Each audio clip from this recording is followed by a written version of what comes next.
சாரலுக்கும் கொடைக்கானல் தூரலுக்கும் இல்லாத சுகம் உந்தன் வார்த்தையோ. நாடோடி மன்னனுக்கும் ராஜராஜ சோழனுக்கும் உண்டான வீரம் உந்தன் வீரமோ.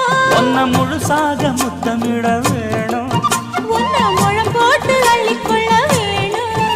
என் குல வாழைய இலை போடவா ஏதின்னும் தாமதம். அடி நீனா பொண்ணு நீனா பொண்ணு